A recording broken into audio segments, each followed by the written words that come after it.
Picture being trapped in a metal box for 10 whole days, filled with your own sweat, blood, and waste. Worms are growing in your open wounds, skin peeling off in chunks while rust cuts your flesh with every movement, but you can't remove the armor or you'll die. Why did nights smell so bad you could detect them from miles away? Picture being stuck in a metal box for 10 whole days. Now think about that box being full of your own sweat, blood, pee, and poop. The metal has gotten rusty from all your body fluids. This rust makes sharp edges that cut your skin every time you move. Worms start growing in your open cuts. Your skin peels off in gross chunks, but you can't take off this metal suit because you're surrounded by enemies. Taking it off means you'll die for sure. This really happened to knights in the year 1415. We think of knights as clean heroes in shiny armor, but here's what really happened back then. Knights smelled so bad you could smell them from miles away, as a smart woman named Anna wrote that you could smell Crusader armies before you could see them. Arab writers said they could tell Frankish knights were coming just by their smell, long before they could see them. By the end of this story, you'll know why doctors back then said knights had the most problems with their bottoms. You'll learn why helpers wanted extra money just to take off a knight's armor. And you'll find out what the most famous doctor back then discovered when he treated knights coming back from war. Hint, it had lots of worms. Let's start with a fact that destroys every nice story about knights. During wars, knights often wore their armor for over a week straight. A writer named Jean recorded that in 1415. Some knights couldn't take off their armor for 8 to 10 days because French soldiers might attack at any time. Why couldn't they just quickly take it off? Because putting on full armor wasn't like putting on a jacket. It took 20 to 30 minutes and needed several helpers. A complete suit of armor had 20 to 30 big pieces plus lots of buckles and straps. Each piece had to go on in the right order. Miss one strap and you'd have gaps that could get you killed. First came padded clothes underneath. These quilted clothes were already stiff with old dried sweat. Over this went a chainmail shirt weighing up to 30 pounds. Then came all the metal pieces put on carefully from feet to head. Foot guards, leg guards, thigh guards, chest plate, shoulder guards, arm guards, gloves, and finally the helmet. A French knight named Jeff wrote in 1350 that knights must put up with heat, cold, and pain. They often don't sleep well, don't eat well, and get very thirsty. Their armor rubs their skin raw. Once in enemy land, taking off this protection could mean death. English archers would shoot knights while they were taking off their armor. So knights slept in their armor. They walked in their armor. They ate in their armor. And yes, they went to the bathroom in their armor. Full armor was great for protection, but terrible for the human body. There was no airflow. The metal got really hot. Tests showed that inside armor could get up to 122 degrees in the sun. Knights at one battle in 1187 died from the heat before the enemy even reached them. On a normal summer day, a knight would lose several pounds of water just from sweating. This sweat had nowhere to go. It pooled in the feet, soaked through the padding, and created a wet environment where germs could grow. Old medical books wrote a lot about armor sores. The constant rubbing of metal against skin, mixed with sweat and germs, created open wounds that couldn't heal while wearing the armor. A doctor named Henri wrote detailed descriptions of treating these wounds. He noted that the padding under armor would get soaked with blood and infected stuff. In the heat and wetness, infections always happened. The wounds would constantly weep, creating yellowish stuff that would leak through gaps in the armor. A writer named John described the horror found at a castle attack in 1370. Knights who had worn their armor for 8 days straight had worms in their sores when finally undressed. Old medical books document maggot problems as a real battlefield condition. The warm, wet environment of infected wounds under armor attracted flies. These flies would find their way through gaps and lay eggs in the rotting flesh.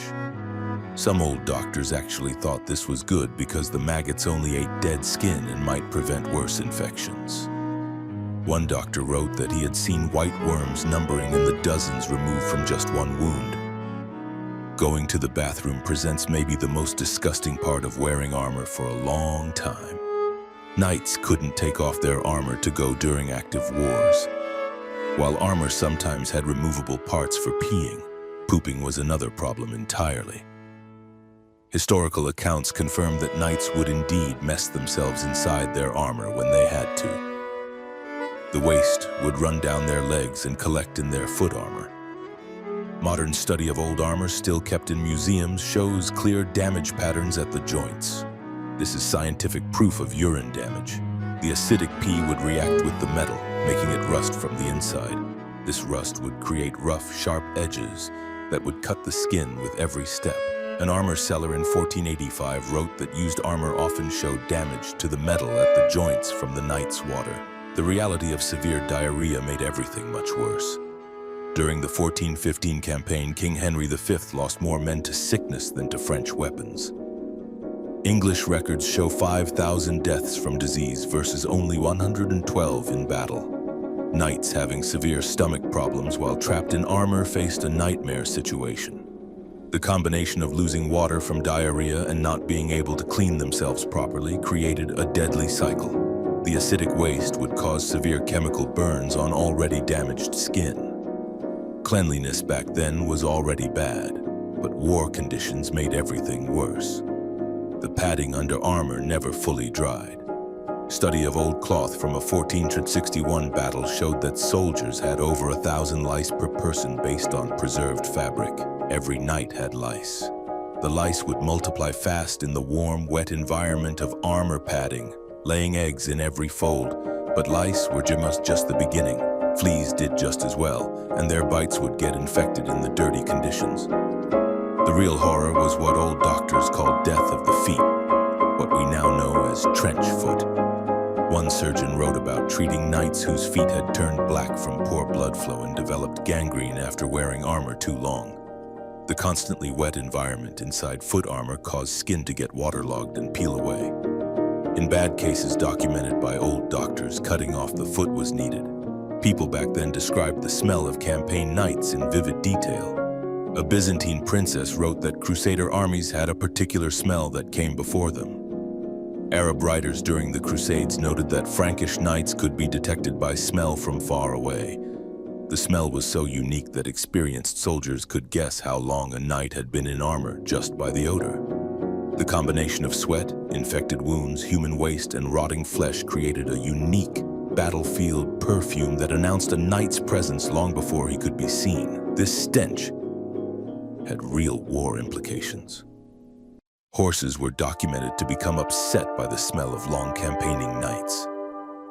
There are accounts from the 100 Years' War of castle defenders, identifying approaching armies by smell before seeing them. The smell was so strong that helpers demanded extra payment for armor removal duty. Some would use vinegar-soaked cloths over their faces, an early form of protection gear. The food knights ate on campaign made all these problems much worse. Knights on campaign ate mainly salted meat and hard bread that needed soaking in water or wine to be eaten. The extreme salt led to severe dehydration, making the already dangerous fluid loss from sweating worse.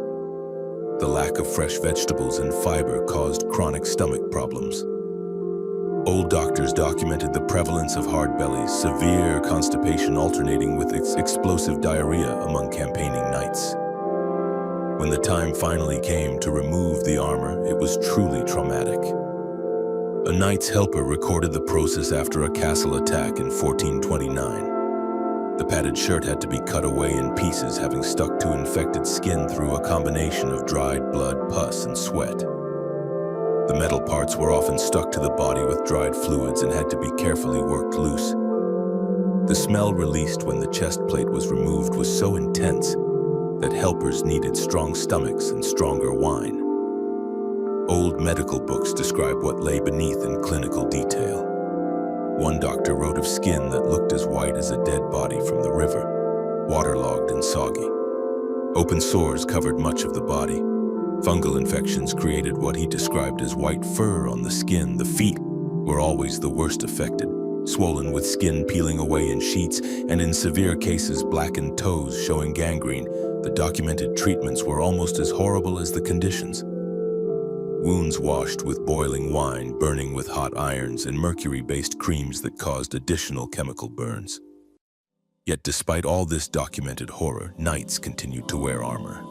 Why? Because the alternative was certain death. At one battle in 1346, unarmored Welsh spearmen were killed by French crossbowmen, while armored English knights survived the arrow storm. The armor, despite its biological horrors, worked. It deflected blows that would otherwise be fatal. Knights accepted this terrible trade, temporary suffering for long-term survival. The nobility maintained careful lies about knightly cleanliness. Returning knights underwent days of medical treatment before appearing at court. The worst cases were hidden away until they recovered or died. There was an unspoken agreement not to discuss what happened inside the armor. But the medical books tell the truth.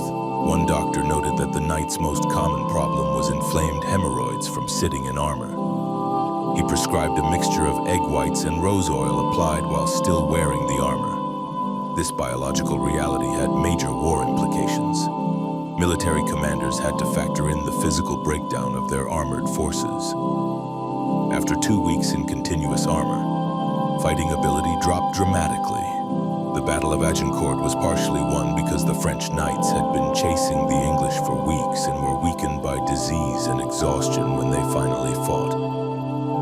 The mud of Agincourt became a death trap not just because of its depth, but because weakened knights who fell couldn't get up again. Records show men drowning in a mixture of mud, blood, and human waste. So the next time you see museum armor gleaming behind glass, remember what those metal shells really contained. Remember the knight who marched for 10 days in his own waste, his feet rotting in his foot armor, worms eating his infected wounds, lice covering his body in the thousands, all while pretending to be a noble hero. These weren't just warriors. They were survivors of one of history's most extreme endurance tests. The great irony is striking. The very armor that symbolized noble superiority made knights biologically worse than the peasants they commanded. A peasant might be poor and dirty, but could at least wash in a stream and go to the bathroom with dignity. Knights gave up basic human comfort for military advantage, becoming prisoners in their own protection. The shining armor hid a biological nightmare that would challenge modern hazmat teams. Museums still keep armor showing damage from body fluids. Collections have pieces with clear rust patterns at the joints from urine damage. These artifacts are scientific proof of the price knights paid for protection. Next time you romanticize medieval knights, remember they endured conditions that would break most modern soldiers, all in the name of staying alive for one more day. What's the most disturbing fact you learned about medieval knights? And if you thought this was bad, wait until you hear about why medieval doctors made everything worse with blood, pus, and mercury. Trust me, you'll never complain about a doctor's visit again. Remember to thank whatever you believe in. That modern armor comes with climate control and waste management systems. You've earned that